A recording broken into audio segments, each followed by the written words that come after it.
کہ کورٹوں میں اس وقت لاکھوں کی تعداد میں ہے، اور ایک ایک بندہ جب کورٹ میں بچے سے ملنے جاتا ہے وہ بہت سخت تکلیف میں ہوتا ہے، اور بعض اوقات ملاقات بھی نہیں ہوتی ہے، اور ایسا بھی ہوتا ہے کہ بچے کو وہ لوگ نہ نیند پوری کر کے لاتے ہیں، نہ کھلا پلا کے لاتے ہیں۔ 2 گھنٹے کی ملاقات میں باپ اس سے وہ بچہ کیسے مانوس ہوگا؟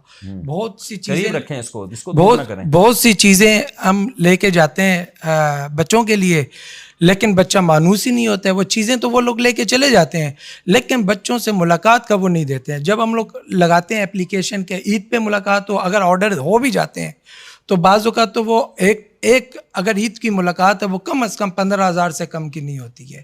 بیلف کو 3-4 ہزار دینے پڑتے ہیں، پھر اس کے علاوہ کنوینس چارجز بھی ہوتے ہیں، پھر بچوں کے لیے گفٹ وغیرہ بھی ہوتے ہیں، اسی طرح اچھے خاصے خرچے ہوتے ہیں۔ اس کے علاوہ اگر چھٹیوں میں اگر ہم بچے سے ملاقات لیتے ہیں تو جج صاحب یہ پوچھتے ہیں کہ اس کی بچے کی ماں سے پوچھتے ہیں کہ اس کو دیا جائے یا نہیں دیا جائے۔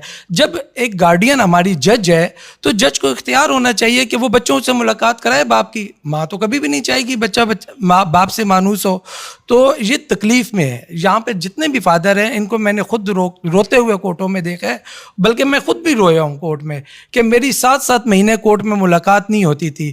جب ایک مرتبہ اگر نوٹس بھجوائیں تو اس نوٹس پہ نہیں آئے تو جج صاحب کہتے ہیں دوسرا نوٹس بھیجیں، پھر تیسرا نوٹس بھیجتے، پھر فائنل نوٹس بھیجیں، 5 6 7 نوٹس بھیجیں تو پھر اس کے بعد جا کے وہ آتی تھی۔ بڑی مشکل سے، لیکن تب بھی اس کو کچھ بھی نہیں ہے جج صاحب، اس کو کوئی بھی پینلٹی پنشمنٹ وغیرہ کچھ بھی نہیں کہتے ہیں، بس یہی کہتے ہیں کہ ملاقات ٹائم پہ کراؤ۔